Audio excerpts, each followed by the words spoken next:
Anteriormente em X-Men. Nos anos 60, a população americana descobriu o poder dos protestos. Toda essa voz criou uma resposta do outro lado. A chamada nova direita se articulou e movimentou essa parte estratégica, conhecida como a maioria silenciosa. Richard Nixon foi eleito no fim da década de 60. Os anos 70 são marcados como essa resposta do conservadorismo. No mundo, guerras explodiam em diversos pontos. E assim, eles encomendaram uma equipe internacional para os roteiristas de X-Men.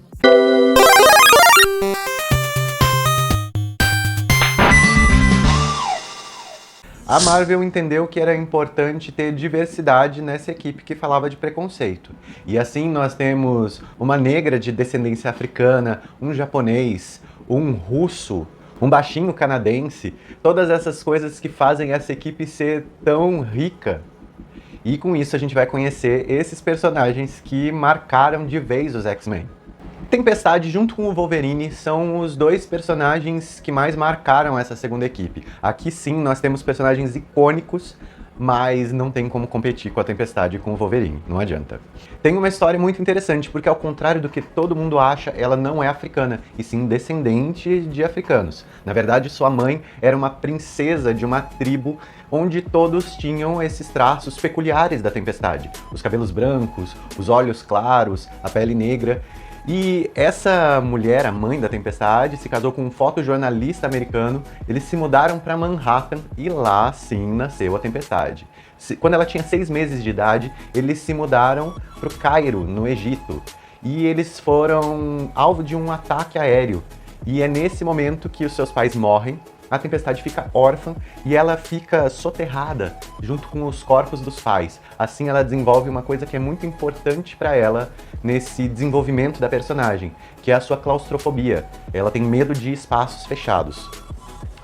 As características da Tempestade são muito peculiares, porque apesar da pele negra, ela tem os traços delicados, pelo menos no começo ela tinha. Hoje em dia eles já consertaram um pouco isso e começaram a colocar traços de uma mulher negra mesmo na Tempestade, o que é bem importante para ela. Ela tem os seus cabelos brancos, tem os seus olhos azuis e os poderes da Tempestade, quase todo mundo conhece, são os poderes climáticos. Ela pode controlar o clima, fazer chover, fazer seca num lugar. Ela pode criar raios, tufões e diversas outras coisas. Algumas coisas peculiares sobre os seus poderes é que eles acompanham o seu humor. Quando a Tempestade está triste, está mal-humorada, o tempo fica revolto assim como ela está. Outra coisa muito importante é que ela descobriu que os seus poderes têm consequências. Se ela, por exemplo, começa a fazer um lugar chover muito, algum outro lugar do planeta vai ficar com seca. Então, ela remaneja esse clima natural do planeta, mas ela não cria um clima.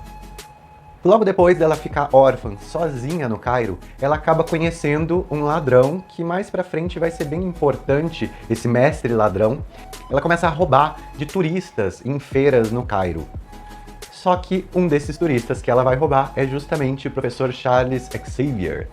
E ao ver essa menina, ele usa os seus poderes mentais e faz ela devolver a sua carteira. Ela teve aí um roubo mal sucedido e, ao perceber isso, aquele mestre ladrão se revela como o Amal Farouk, o mestre das sombras, e começa um duelo psíquico com o Xavier. O Mestre das Sombras é um dos maiores vilões dos X-Men e ele tem essa origem bem próxima da Tempestade. E com isso ele acaba sendo derrotado e o Xavier acaba perdendo contato com a Tempestade, que sai correndo e fica sozinha no meio do Cairo. Ela começa a migrar e é até que ela chega numa região próxima ao Quênia, que é realmente a tribo da sua mãe. Já nesse comecinho de adolescência, de acordo com retcons, foi quando ela conheceu o T'Challa, Pantera Negra, e eles tiveram o primeiro namoro deles. Ela perdeu a virgindade com ele, todas essas coisas. E quando ela descobre os seus poderes, ela finalmente chega na tribo da sua mãe. E é ali que ela é tratada como uma deusa africana e ela começa a ficar quase sempre sem roupa. Eles são uma tribo que não liga para essas coisas de roupa e etc. E isso é muito mostrado nessas primeiras histórias dos X-Men. Ela sempre está numa posição quase de aborígene ali, onde ela não tem familiaridade com tecnologias e com costumes padrões da nossa sociedade, e ela sempre está incomodada com roupa. Outra coisa muito importante, como eu já disse, é a claustrofobia, que é bem utilizada nessas primeiras histórias dos X-Men. O Colossus é um dos corações dessa segunda equipe. Sim, esse cara gigantesco que é feito de aço orgânico. Curiosidade sobre os poderes dele. Ele se transforma em ligas de aço orgânico, certo? E os órgãos dele, tudo vira aço. Alguns escritores colocam como se ele não precisasse respirar quando ele tá nessa forma blindada. E ele é provavelmente o mutante mais forte que a gente tem na Marvel. Ele consegue levantar aproximadamente 75 toneladas. É muita coisa, né? O Colossus a gente descreve como russo, mas a gente tem que lembrar que nessa época ainda existia a União Soviética, então ele é nascido na União Soviética. E, com isso, ele é de uma família muito simples de fazendeiros. Ele tem 2 irmãos, um que é o Mikhail Rasputin, que mais tarde vai se tornar um importante vilão para os X-Men, mas nesse primeiro momento ele era o irmão mais velho do Colossus, ele era o espelho do Colossus, o Colossus se espelhava nele.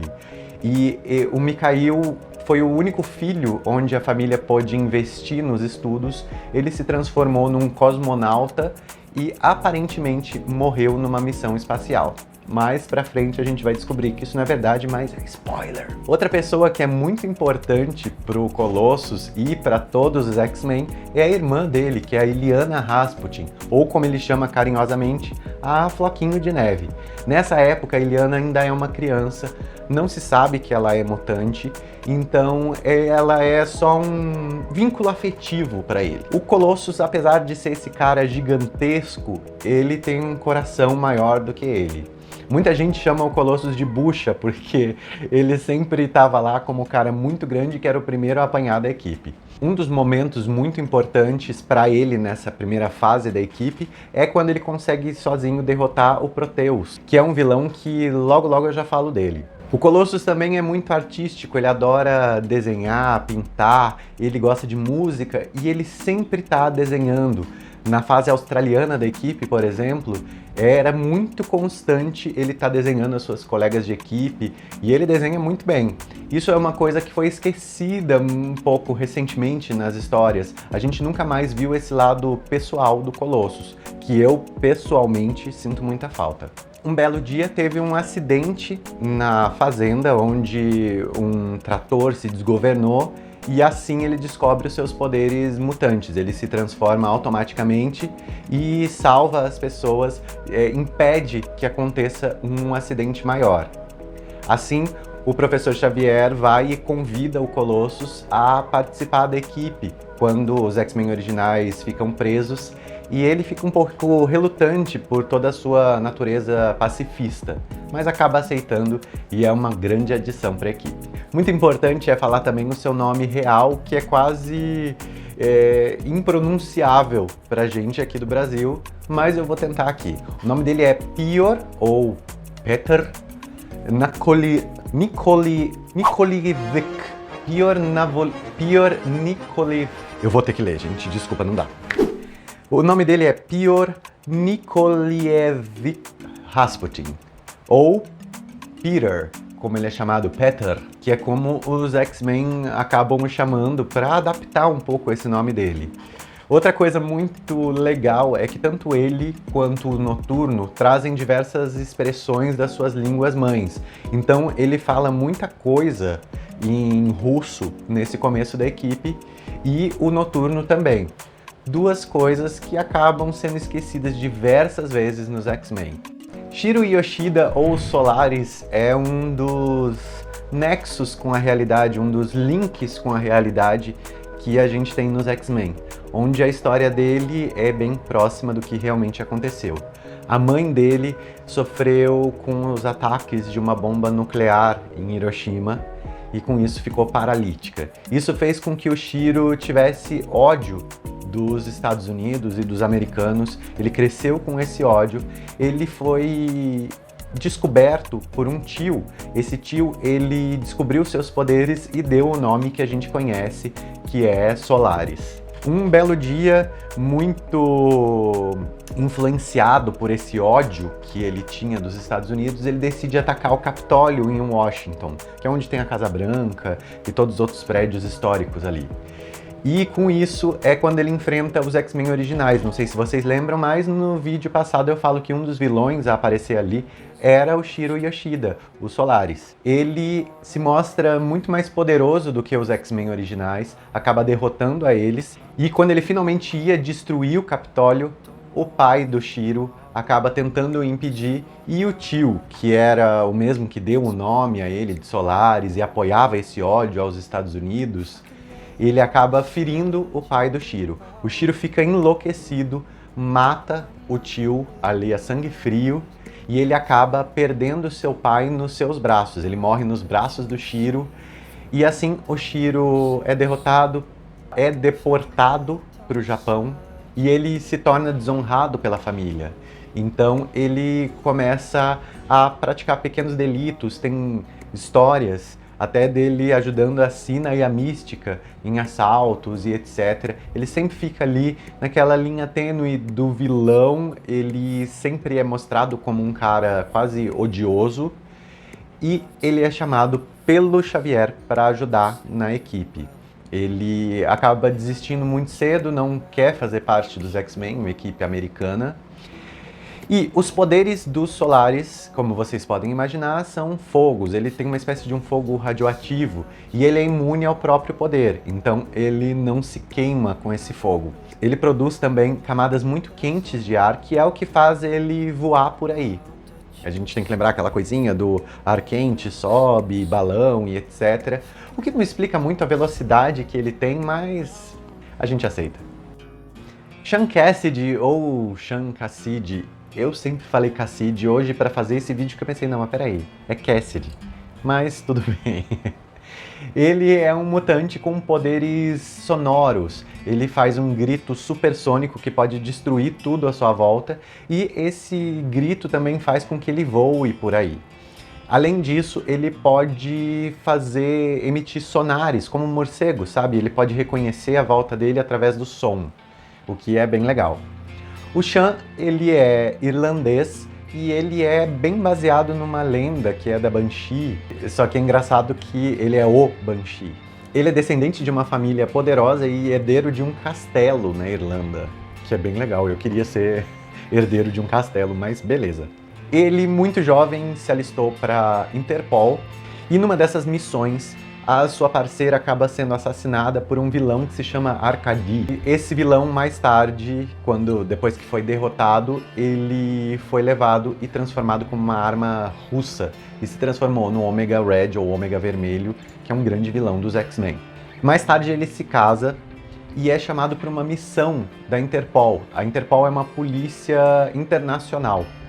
Ele fica muito tempo nessa missão, não pode entrar em contato com a esposa, e a esposa acaba sofrendo um ataque terrorista. E ela morre, só que ela, nesse meio tempo, esteve grávida e deu à luz a uma filha que se chama Teresa. Ele acaba descobrindo que a sua esposa faleceu, as pessoas da Interpol não contam para ele que ele tinha uma filha, o corpo dessa filha não foi achado nesse momento, então ele tem uma filha perdida que ele não sabe que existe. E com tudo isso, ele acaba ficando revoltado, acaba participando de alguns roubos, algumas coisas criminosas, mas ele é dominado por o mestre dos mutantes, que era o líder do Fator 3, um grupo de terroristas mutantes que foi inimigo lá dos X-Men originais. Então na edição 28 ele foi um dos vilões, mas ele estava com uma espécie de uma tiara que controlava ele, e os X-Men o libertaram desse controle mental e ele acabou se tornando aliado dos X-Men. Apareceu quando o Bolivar Trask reativou o projeto Sentinelas e ele foi preso também. E aqui o Professor Xavier de novo o chama para a equipe e dessa vez ele realmente fica com a equipe, sendo um dos membros mais velhos, e ele se torna um elo de união para essa equipe que é tão individualista nesse começo. John Proudstar, ou Pássaro Trovejante, Thunderbird, é um dos personagens menos conhecidos dessa segunda formação. Tanto é que a sua história é bem breve. Ele era um índio norte-americano que vivia na tribo com os velhos anciões, com a sua família e com seu irmão menor, o James Proudstar, que mais tarde vai se tornar o Apache. Os poderes dele são bem simples, ele tem praticamente todos os seus sentidos, todas as suas funções um pouco elevadas. Então ele é mais rápido do que o normal, ele é mais forte do que o normal, ele ouve mais do que o normal, ele tem esses sentidos sobre-humanos. Acontece que o John Proudstar tinha um grande problema em ouvir aos outros. Ele sempre teve essa alma de guerreiro e não gostava de quando a sua aldeia ficava lembrando das glórias do passado e ficavam tendo atitudes cívicas com os homens brancos, sendo cordiais, sendo que ele achava que tudo deveria ser resolvido na porrada. Ele era tão impaciente que ele se alistou para o exército antes da época, acabou indo para a guerra e ganhou muitas medalhas. Retornando, o Xavier o chamou para a equipe. Ele acaba quase não aceitando nesse começo, porque ele acha que ele não deve ajudar os homens brancos. Na primeira missão, ele já não é muito útil e acaba se sentindo menos por isso, já que os outros X-Men têm poderes gigantescos, poderes energéticos e etc. Ele acabou não tendo muita utilidade contra uma ilha mutante gigantesca. Com isso, ele ficou com esse sentimento que ele tinha que se provar. Ele ficava o tempo inteiro na sala de perigo, na mansão, lutando, tentando se tornar mais forte, mais ágil e etc. E já na segunda missão dos X-Men, ele acaba falecendo, mas a gente já descobre como. Kurt Wagner, ou Kurt Wagner, é o Noturno e é um dos X-Men mais fofinhos que existe. Coisa linda! Sim, porque hoje em dia já esqueceram um pouco disso, mas ele era chamado de felpudo, porque falavam que ele era cheio de pelinho. No cinema ele já foi mostrado como a pele azul e etc. E desde então nunca mais falaram dessa coisa do felpudo. O Noturno, para quem não sabe, é filho da Mística com um demônio que se chama Azazel. Essa é uma história que os fãs preferem esquecer. Acontece que na versão original era para ele ser filho da Mística com a Sina. Mas esqueceram dessa história, a Marvel não deixou e tá tudo bem. Talvez por ser filho de um demônio, ele já nasceu com a pele azulada, com o rabo pontudo e tudo mais. E com isso, quando a sua mãe, que estava na forma humana, foi perseguida por uma aldeia inteira, ela deixou ele num rio, pensando que ele poderia se salvar dessa maneira. Ele acaba sendo salvo por uma família cigana, que era a família Zardos, onde a sua mãe, que era Margali Zardos, cuidava dele. Ele tinha uma irmã que tinha um nome Zardos também, mas mais tarde a gente vai conhecer ela como Amanda Sefton, até no X-Men Evolution ela aparece, e tinha um outro irmão também. Ele ficou durante muito tempo com essa família. Por eles serem ciganos, ele acabou se envolvendo também com o circo e se tornou um grande acrobata dentro do circo. Acontece que um belo dia ele decide fugir e pede que a Amanda fuja junto com ele, a Amanda Sefton. Eles, apesar de irmãos de criação, acabam se apaixonando e são um casal nessa época. Ela tenta fugir, mas a Margali não deixa. Usa os seus poderes mágicos porque ela é uma bruxa poderosa. E nessa fuga ele acaba descobrindo que o irmão dele de criação tinha se tornado um assassino serial. Ele tenta impedir esse irmão, mas não tem sucesso e acaba sem querer matando esse irmão. Ele foge, chega até uma vila na Alemanha, onde ele é acolhido pela igreja. E é aqui que o Noturno acaba criando esse vínculo religioso. A religião é muito importante e justamente isso veio mais tarde, mais para criar essa dualidade do homem que parece um demônio, que é religioso, segue a Deus. Com tudo isso, os habitantes dessa aldeia acabam o descobrindo e com tochas, na maior maneira de filmes de horror B, o perseguem durante toda a cidade e é quando ele é salvo pelo Professor Xavier. Os poderes do Noturno são poderes de teleporte, a princípio a uma distância bem curta. Hoje em dia consegue se teleportar um pouquinho mais para longe e mais vezes seguidas. Nesse começo ele se teleporta uma vez e pronto. Outra coisa importante do poder dele é que ele tem que saber para onde ele está se teleportando. Por quê? porque se ele não souber, se ele não mentalizar e só mentalizar a direção, ele pode se teleportar para dentro de uma parede. Como ele descobriu isso? Não sei. Acho que nunca foi falado isso em nenhuma história, como que ele descobriu que ele poderia se teleportar para dentro de uma parede, que é o tipo de coisa que se acontece uma vez, não tem como acontecer de novo, porque ele vai morrer. Ele é muito bem-humorado, é um dos alívios cômicos dessa primeira equipe. Ele tá sempre de bom humor, ele é sempre um braço amigo para esses X-Men. E outro fato importante é que ele é o primeiro mutante herói que não é bonito, que não segue algum padrão estético. Ele era considerado feio por ser azul, por ter aquelas mãos e pés bipartidos, o que deixa ele um personagem bem interessante, e toda essa gentileza dele faz com que a gente entenda que talvez toda essa dor trouxe uma ternura para ele. Outra coisa muito importante é que ele não foi criado para os X-Men. Tan, tan, tan.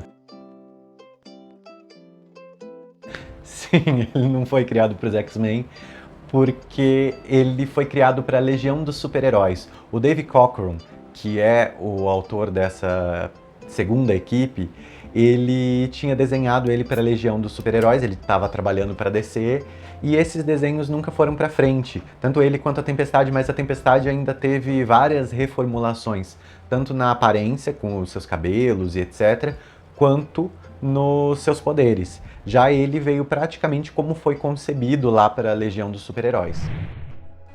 Chegamos finalmente no Wolverine, e se você estava esperando uma história completa dele por aqui, desculpa te desapontar, mas é muita coisa, não cabe nesse vídeo. Sim, eu ainda vou fazer um vídeo falando de tudo o que aconteceu com o Wolverine antes dos X-Men, mas é muita coisa, principalmente se a gente pensa que em 1936 ele já estava trabalhando com a Sina e com a Mística. Ele já tinha passado por diversas coisas. O seu fator de cura faz com que ele envelheça bem mais devagar. Então não se sabe exatamente a idade certa dele, mas se sabe que ele tem mais de 100 anos, com certeza. Todo esse seu começo é marcado por traições, por muitos romances com mulheres muito importantes na sua vida e muita violência. Acontece que até ele chegar no departamento da Arma X, ele não sabia da existência das suas garras. Sim, as suas garras são o seu poder mutante, fazem parte do seu poder mutante. E não apenas foram implantadas como se achava no começo das histórias.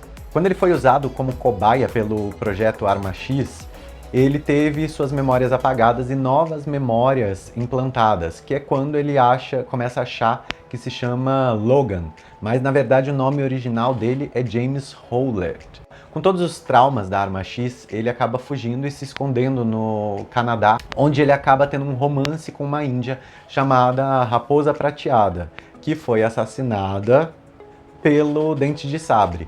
A Raposa Prateada, ela vai se tornar uma mercenária também, uma personagem importante inclusive para as histórias do Homem-Aranha.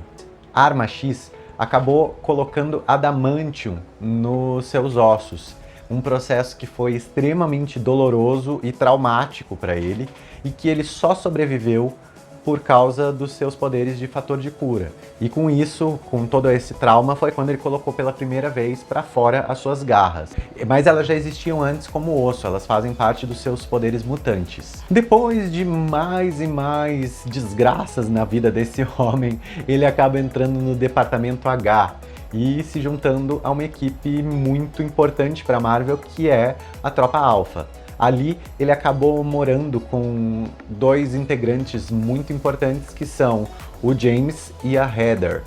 E ele acaba quase sendo um talarico ali no meio dessa relação. Os dois eram casados e o Wolverine se envolveu quase amorosamente com a Heather. A Heather também é ruiva, e assim, quando ele entra nos X-Men, ele acaba se apaixonando pela Jean Grey também, que também é ruiva e que também já tem um namorado, quase marido.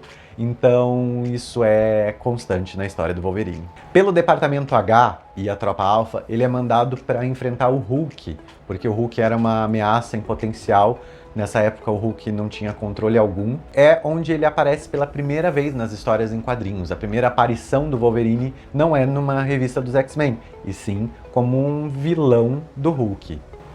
Ele é contratado para matar o Professor Xavier. Ele é mandado para matar o Professor Xavier e assim o Xavier usa os poderes mentais, acaba descobrindo toda essa confusão, memórias implantadas, e acaba ajudando um pouco o Wolverine e o convida a ingressar nos X-Men quando ele precisou ali em Krakoa, que é o que a gente vai descobrir daqui a pouquinho no próximo vídeo.